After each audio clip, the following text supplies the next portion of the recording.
اب یہ دعا جو ہے اس میں سب سے پہلی بات جو مانگی وہ یہ مانگی کہ اللہ مجھے نماز کا پابند بنا دیجئے، مقیم الصلاۃ، نماز قائم کرنے والا بنا دیجئے۔ آپ اندازہ کیجئے کون مانگ رہا ہے یہ دعا؟ ایک جلیل القدر پیغمبر ابراہیم علیہ السلام۔ کیا اس دعا سے پہلے نماز نہیں پڑھتے ہوں گے؟ یقیناً نماز پڑھتے، اللہ تعالیٰ کی ساری عبادتیں ادا کرتے تھے، لیکن فرما رہے ہیں اللہ مجھے بنا دیجئے مقیم الصلاۃ، نماز کا قائم کرنے والا۔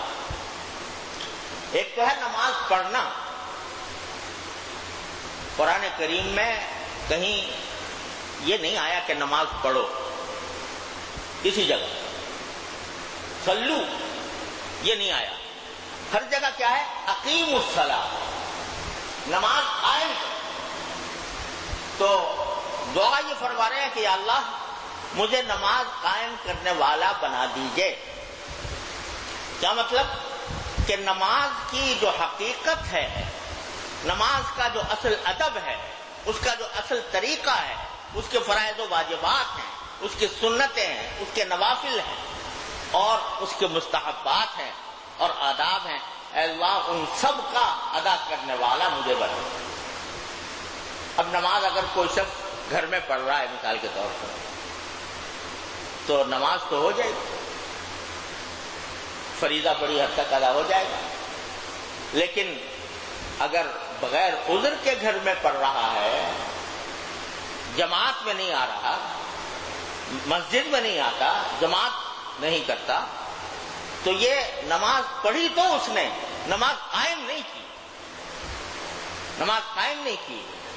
نماز قائم کرنے کا معنی یہ ہے کہ اس کے تمام آداب کے ساتھ قائم کرو۔ گھر میں نماز پڑھنا یہ نماز کی ادائے قاصر ہے، ناقص ادائیگی ہے، وہ حقیقی ادائیگی نہیں ہے، وہ اقامت صلاۃ نہیں ہے، نماز کا قائم کرنا نہیں ہے۔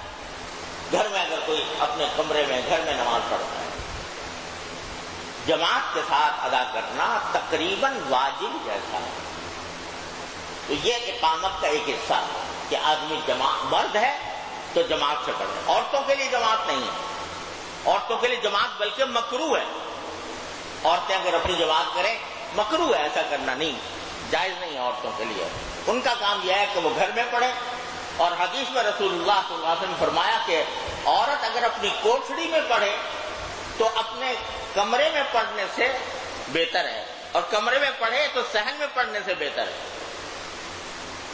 تو یعنی جتنا چھپ کر پڑے گی اتنا ہی اس کو ثواب زیادہ ملے گا، لیکن مرد کے لیے یہ ہے کہ وہ جماعت کے ساتھ پڑھے، وہ اقامت صلاۃ۔ ایک تو اقامت صلاۃ یہ، دوسرا یہ کہ آدمی کو یہ دھن لگے کہ میری نماز جو ہے وہ خشوع کے ساتھ، قد افلح المؤمنون الذین هم فی صلاتهم خاشعون۔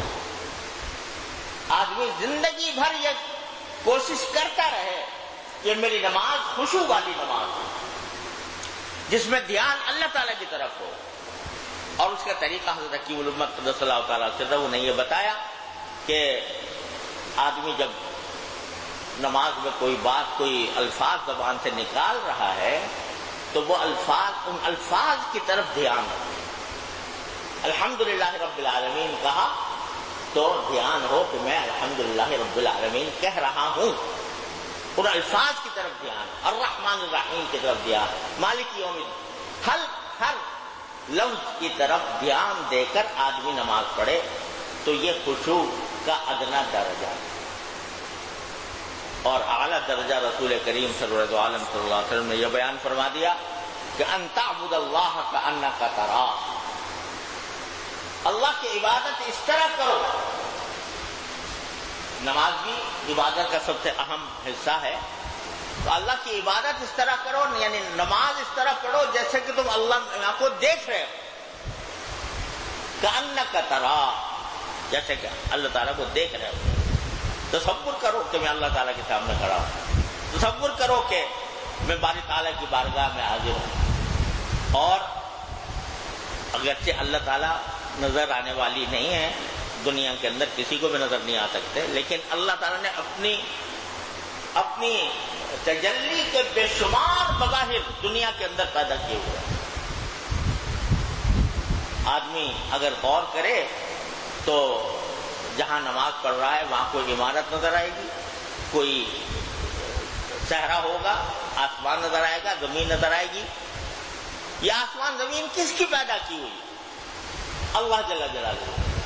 لہذا اگرچہ براہ راست اللہ تبارک و تعالیٰ کا جلوہ اس دنیا کے اندر کسی کے لیے ممکن نہیں ہے، لیکن اگر وہ ذرا سا دھیان کرے، اپنے ماحول پر نظر ڈالے، خود اپنے اوپر دیکھے کہ میں کیسے وجود میں آ گیا، تو اللہ تبارک و تعالیٰ کی طرف دھیان جائے گا۔ کأنک تراہ، اس کو اس طرح پر دیکھو جیسے کہ اللہ تعالیٰ کو دیکھ رہے ہو۔ فإن لم تكن تراه فإنه يراك، اور اگر فرض کرو تمہارے دل میں یہ دھیان جمنا مشکل ہو رہا ہے کہ تم اللہ تعالیٰ کو دیکھ رہے ہو، تو کم از کم اتنا ذہن میں تصور آئے کہ اللہ تمہیں دیکھ رہا ہے۔ فإن لم تكن تراه فإنه يراك، وہ تمہیں دیکھ رہا ہے۔ اس کے تصور کے ساتھ یہ اعلیٰ درجہ نماز کا یہ ہے، اور ادنا شروع ہوتا ہے وہاں سے جہاں حضرت کی علمت نے فرمایا کہ جو الفاظ زبان سے نکال رہے ہو ان الفاظ کی طرف دھیان کرو۔ ٹھیک ہے، ہم جیسے لوگ جو ہیں کیونکہ دنیا کے بہت سے کام دھندوں میں لگے رہتے ہیں تو دھیان کبھی بٹ جائے گا، دوسری طرف خیال چلا جائے گا، غیر اختیاری خیالات آ جائیں گے، لیکن غیر اختیاری خیالات کا انشاءاللہ کوئی مواخذہ بھی نہیں ہوگا۔ پھر جب تنقع ہو دوبارہ لوٹ آنا اسی جگہ، یہ مشق کرتے رہو زندگی بھر، تو ایک وقت انشاءاللہ ایسا آئے گا، اور ضرور آئے گا اللہ نے، ان تعبد اللہ کأنک تراہ فإن لم تکن تراہ فإنہ یراک۔ جب بندہ کوشش کرتا رہتا ہے، الذین جاہدوا فینا لنہدینہم سبلنا، تو اس کی کوشش کریں۔ یہ اقامت صلاۃ کا ایک حصہ ہے۔ تو دعا یہ مانگی کہ مجھے نماز قائم کرنے والا بنا دیا۔ اب آپ اندازہ کرو کہ ابراہیم خلیل اللہ علیہ السلام سے زیادہ کون ہوگا جو عبادت خشوع و خضوع کے ساتھ انجام دے، جتنے خشوع و خضوع کے ساتھ حضرت ابراہیم علیہ السلام انجام دیتے ہوں۔ پھر بھی مانگ رہے ہیں کہ میں کتنے ہی خشوع و خضوع سے پڑھ لوں نماز، لیکن اللہ اس میں اور ترقی چاہیے، تو اے اللہ مجھے نماز قائم کرنے والا بنا دے۔ لہذا جو بہت سے ہمارے دلوں میں یہ خیال آتا رہتا ہے کہ ہم تو اپنی نماز پڑھتے ہیں تو خیالات کا ایک طوفان ہوتا ہے، ادھر کے ادھر کے خیالات آتے رہتے ہیں، اور جو خشوع کامل ہونا چاہیے وہ نہیں ہو پا رہا۔ تو بھائی ہمارے حضرت فرماتے تھے اگر یہ ہو رہا ہے تو اللہ ہی میاں سے مانگو نا، اللہ تعالیٰ سے کہو یا اللہ میری نمازوں کو درست کروا دی۔ یہ تعلیم دے دی حضرت ابراہیم خلیل اللہ علیہ السلام نے کہ یہ دعا مانگا کرو، رب اجعلنی مقیم الصلاۃ، مجھے نماز کا پابند بنا دیجئے۔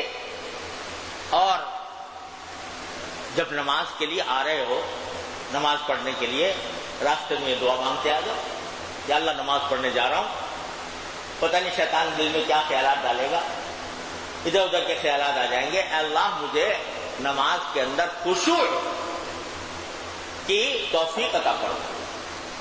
یہ مانگتے آؤ، رب اجعلنی مقیم الصلاۃ، یہ دعا مانگتے آ جاؤ، رب اجعلنی مقیم الصلاۃ، اے اللہ مجھے نماز قائم کرنے والا بنا دیجیے۔ اور یہ دعا مانگتے آؤ کہ اللہم ارزقنی قلبا خاشعا، اے اللہ مجھے خشوع والا دل عطا فرمائیے، جو آپ کی طرف متوجہ ہو، ایسا دل عطا فرمائیے۔ کیا تکلیف ہے اس میں؟ اگر آدمی ہر نماز سے پہلے، نماز کو آنے سے پہلے، نماز شروع کرنے سے پہلے اللہ تعالیٰ سے مانگے یا اللہ نماز پڑھنے جا رہا ہوں، شیطان ستائے گا مجھے، خیالات آئیں گے، وسوسے آئیں گے، اے اللہ مجھے بچا لیجیے اور مجھے اپنی طرف متوجہ فرما دیجیے۔ اس میں کوئی دقت ہے؟ کوئی پریشانی؟ کوئی خرچہ؟ کوئی محنت؟ کچھ بھی نہیں، لیکن یہ دعا مانگ کے شروع کرو نماز۔ جب یہ دعا مانگ کے شروع کرو گے تو اول تو انشاءاللہ خشوع حاصل ہوگا، اور اگر نہ بھی ہو تو اللہ میاں سے کہہ دو یا اللہ میاں میں نے تو آپ سے مانگا تھا، میں نے تو آپ سے مانگ لیا تھا، تو آپ اگر مجھے نہیں دیں گے تو پھر مجھ سے مواخذہ بھی نہ فرمائیے۔ تو اللہ تعالیٰ سے مانگتے ہوئے آؤ، اللہ تعالیٰ سے خشوع مانگتے ہوئے آؤ، اللہ تعالیٰ سے اقامت صلاۃ مانگتے ہوئے آؤ، رب اجعلنی مقیم الصلاۃ۔ پھر دیکھو انشاءاللہ اگر اس کے اوپر عمل کر لیا تو اللہ تبارک و تعالیٰ کی رحمت سے امید ہے کہ انشاءاللہ جو مطلوب ہے خشوع وہ حاصل ہو جائے گا، ضرور ہوگا انشاءاللہ۔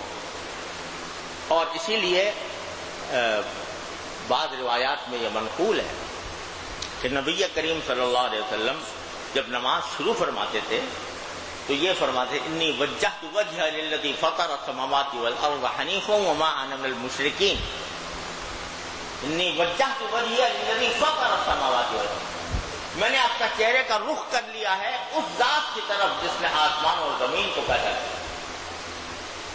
یہ چنانچہ حضرت امام شافعی کے مسلک میں ہم جو پڑھتے ہیں نا ثنا سبحانک اللہم و بحمدک، اس کے بجائے یہ ہے ان کے یہاں ان صلاتی وہ انی وجہت وجہ للذی فطر السماوات والارض حنیفا وما انا من المشرکین۔ اور حنفیہ کہتے ہیں نماز شروع کرنے سے پہلے پڑھو، نماز شروع کرنے کے بعد تو سبحانک اللہم پڑھو گے نا، لیکن نماز شروع کرنے سے پہلے پڑھو انی وجہت وجہ للذی فطر السماوات والارض حنیفا وما انا من المشرکین، کہ میں نے اپنا چہرہ اپنا رخ کر لیا اس ذات کی طرف جو آسمان اور زمین پیدا کرنے والی ہے، جس نے آسمان اور زمین پیدا کیا، اور وما انا المشرکین، میں مشرکوں میں سے نہیں۔ یہ کہہ لو، ایک یہ دعا مانگتے آؤ رب اجعلنی مقیم الصلاۃ، اور اللہم ارزقنی قلبا خاشعا، اے اللہ مجھے خشوع والا دل عطا فرما دیجئے، میری نماز کو خشوع والی نماز بنا دیجئے۔ اور جب شروع کرو تو کہو انی وجہت وجہ للذی فطر السماوات والارض حنیفا وما انا من المشرکین۔ یہ بھی حضرت خلیل اللہ کی دعا ہے، قرآن کریم میں یہ الفاظ حضرت ابراہیم خلیل اللہ نے کہے تھے انی وجہت وجہ للذی فطر السماوات والارض حنیفا وما انا من المشرکین، یہ کہو اور پھر شروع کرو، اپنی سی کوشش تو کرو، قدم تو بڑھاؤ، اللہ تعالیٰ کی طرف چلنے کا آغاز تو کرو۔